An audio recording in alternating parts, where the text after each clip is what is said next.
নমস্কার বন্ধুরা, রান্নান ব্লকে আপনাদের সবাইকে জানাই স্বাগতম। আজকে আমি নিয়ে নিয়েছি কুল। আজকে আমি গ্রাম্য পদ্ধতিতে বানাবো কুলের আচার।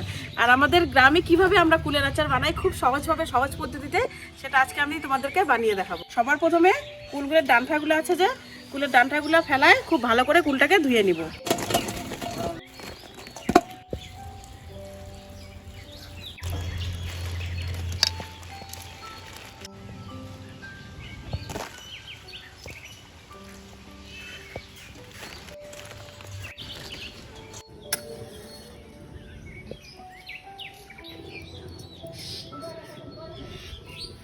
কড়াইটা তো গরম হয়ে গেছে।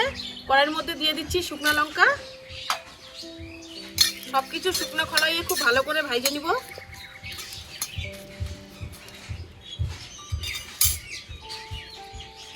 দিয়ে দিলাম তেজপাতা, গোটা জিরে, মৌরি, সবগুলা খুব ভালো করে ভাজে নিব।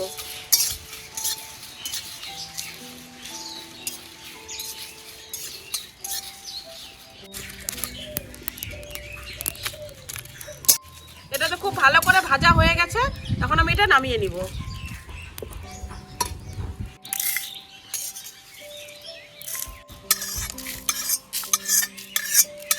মশলাটা তো ভাজা আমার হয়ে গেছে, নামিয়েও নিয়েছি। এখানে নিয়ে নিয়েছি আমি খেজুর গুড়। খেজুর গুড়টা একটু ফাটাই নিব।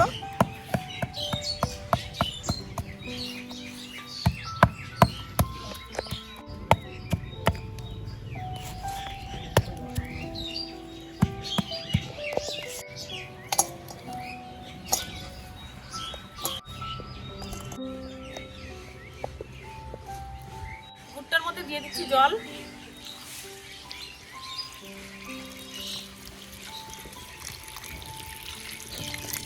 গুড়টা এদিকে ভালো করে মিক্সড হইতে হইতে এদিকে মশলাটাকে ভাজে নিচ্ছি, সেই মশলাটা গুঁড়া করে নিব।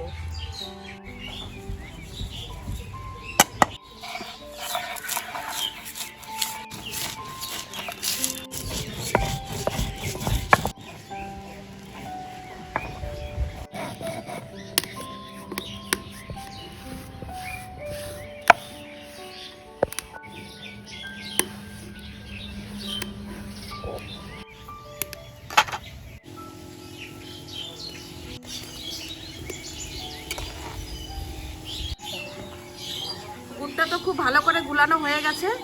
এখন গুড়টাকে নামিয়ে নেব।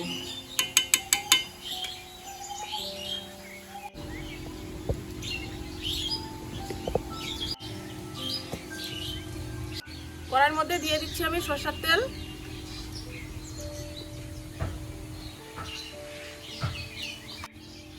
তেলটা তো খুব ভালো করে গরম হয়ে গেছে। তেলের মধ্যে দিয়ে দিচ্ছি আমি শুকনো লঙ্কা আর পাঁচফোড়ন।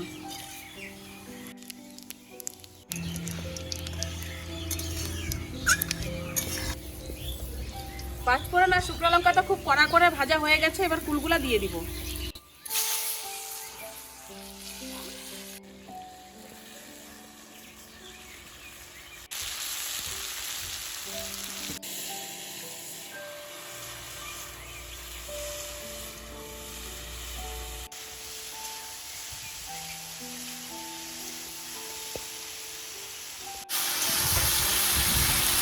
এখন দিয়ে দিচ্ছি পরিমাণ মতো লবণ।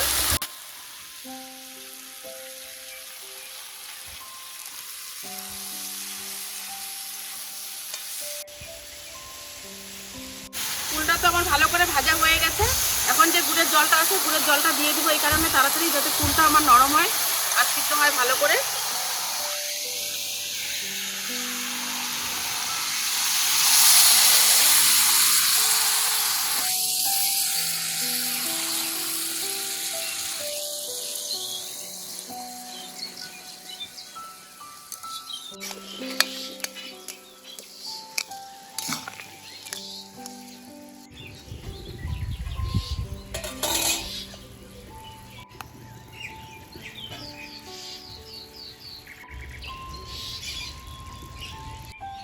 কুলের আচার আমার মতো কে কে খেতে ভালোবাসো অবশ্যই কমেন্টে জানাবে। আর আমার ভিডিওগুলো কে কোথা থেকে দেখতেছো অবশ্যই কমেন্টে বলবে। এখানে যে ভাজা মশলাটা নিয়েছি গুঁড়ো করে, মশলাটা দিয়ে দিলাম।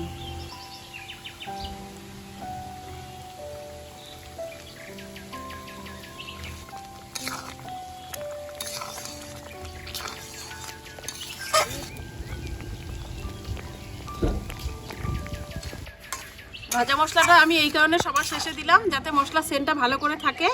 আর তোমরা দেখতেই পাচ্ছ কুলের রসটা মানে গুড়টা আর একটু আঠা আঠা হয়ে গেলে নামাই দিব। আর কুলগুলো রাখছি আমি, কিছু কিছু কুল গোটা আছে আর কিছু কিছু কুল এই যে এরকম করে দিয়েছি।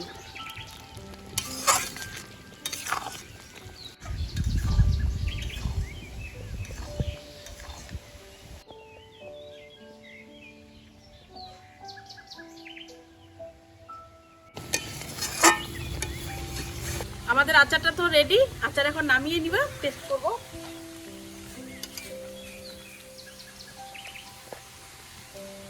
একটা পাতা উঠায় নিয়ে নিবা এইটা।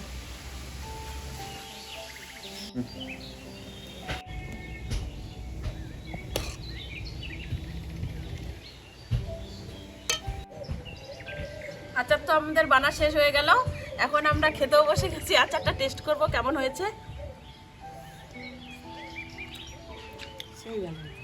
এরকম টেস্ট হয়েছে আচারটা, বলার মতো ভাষা নেই। আর এই যে আচারটা দেখতেছো, এইটা আমরা ঠান্ডা হলে কাচের যে বয়াম আছে, কাচের বয়ামের মধ্যে রাখতে হবে। আর তোমরা যদি এই আচারটা অনেকদিন রাখতে চাও, তাহলে এই আচারটা মাঝে মাঝে একটু রোদে বের করে দিবে, তাহলে এই আচার অনেক দিনও ঠিক থাকবে। তো তোমরা সবাই সুস্থ থাকবে, ভালো থাকবে, দেখা হচ্ছে পরের কোনো ভিডিওতে। টাটা।